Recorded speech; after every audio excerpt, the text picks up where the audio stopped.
वसल्लम की नबूवत और ख़त्म नबूवत के ऊपर हमारा ईमान कामिल है और इसके लिए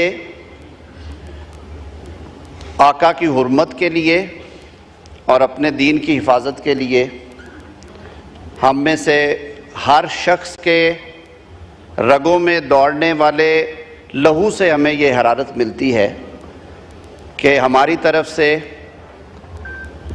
कोई ऐसी बात ना हो जिससे गुस्ताखों की हौसला अफजाई हो और उन्हें हौसला मिले कि सरज़मीन पाकिस्तान जो कि कलमे के नाम पे बना है उसमें वो इस तरह के काम कर सकें।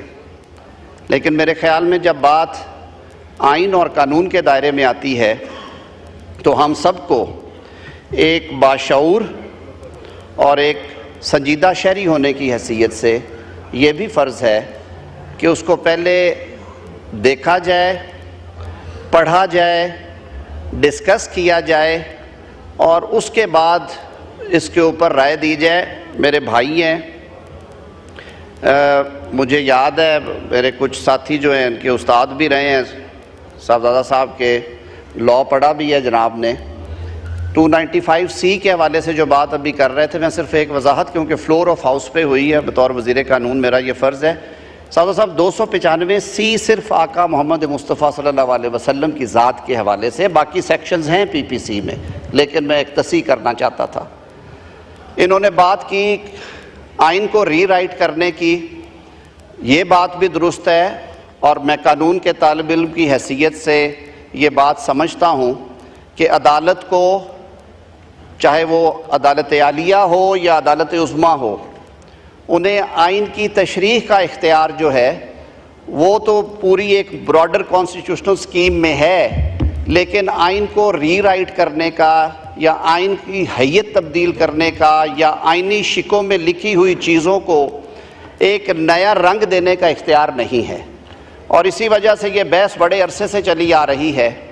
माजी में भी कुछ ऐसे डिसीजंस आए और फ्यूचर में भी आएंगे कि under the colour of interpretation of the constitution तशरीह करते करते हम कई दफ़ा आइन रीराइट कर देते हैं। मिसालें आपके सामने हैं। आर्टिकल 63A के बहुत से जो क्या कहते हैं विक्टिम्स हैं वो इस मुल्क में हैं कि जिसमें ये लिख दिया गया फैसले में कि जी वोट डाला जाएगा, गिना नहीं जाएगा और डिस्क्वालिफिकेशन भी होगी। मैं इस मौजू के हवाले से कोई मुतनाज़ बात नहीं करना चाहता। उन्होंने कहा कि इसे डिस्कस करें। जी बिल्कुल करना चाहिए। इसे लॉ एंड जस्टिस की कमेटी में अगर आप रिफ़र करते हैं किसी स्टेज पे, वो ज़रूर देखें। लेकिन ये बात भी हमें संजीदा और बाशऊर शहरी होने की हैसियत से देखनी चाहिए कि आया रियासती निज़ाम की मौजूदगी में किसी को ये हक़ हासिल है कि वो कत्ल का फतवा जारी करे और वो भी मुनसिफ़ आला के बारे में। ये चीज़ें भी हमें डिस्कस करनी है।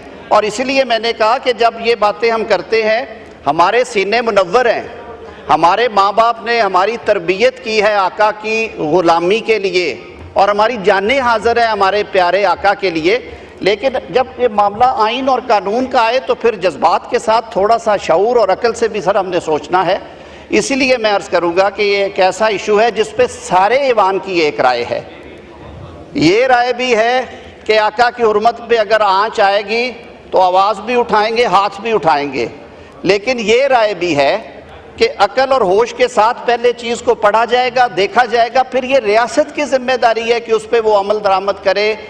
क्या करना चाहती है उसमें रिव्यू जाएगा, उसमें नजर सानी जानी है, उसमें रेजोल्यूशन जानी है, हाउस से क्या जाना है ये मुशावरत के बाद तय करें।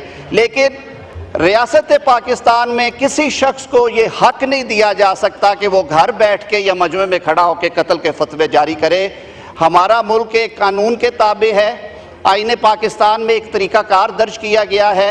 इसके ऊपर रियासत की ज़ीरो टॉलरेंस होनी चाहिए। आज कोई एक ज़द पे है, कल को कोई एक और ज़द पे होगा, तो हमें इस पर भी बड़ी क्लैरिटी के साथ खड़ा होना पड़ेगा। तो इस वजाहत के साथ कि ये एक ऐसा कानूनी इशू है जिसको डिस्कस करने के लिए ज़्यादा बेहतर और अप्रोप्रिएट होगा अगर ये सारी जमातें, अगर आप जैसे बिज़नेस एडवाइज़री की एक शक्ल है, सारी जमातों की नुमाइंदगी है, वो असाब बैठ जाए, लॉ एंड जस्टिस की कमेटी को सौंपते हैं जिम्मेदारी, वो बैठ जाएं और इसको एग्ज़ामिन कर लें। कई दफ़ा पहली रीडिंग में जब हम चीज़ें पढ़ते हैं, मेरे बड़े सीनियर लॉयर्स उस्ताद भी बैठे हुए हैं यहाँ पे, सारी उम्र इसी काम में गुजारी, कई दफ़ा फर्स्ट रीडिंग में आप वो मीनिंग्स नहीं ले पा रहे होते। तो ये सारे एंगल्स हमें देखने चाहिए। सर ये एक बड़ा ज़िम्मेदार ऐवान है, एपेक्स फोरम है, मुल्क का सबसे बड़ा इदारा है पार्लियामान में, हमेशा कहता हूँ। यहाँ से जो बात जनाब स्पीकर हो वो मुस्तनद होनी चाहिए, वो शरीयत के, आइन के और कानून के आइन मुताबिक होनी चाहिए। हम सब के जज्बात एक जैसे हैं, लेकिन जो मेरी अर्ज़ ये होगी सब दोस्तों को कि इसे एक दफ़ा एग्ज़ामिन कर लिया जाए, उसके बाद इस पर एक रेजोल्यूशन पास की जाए।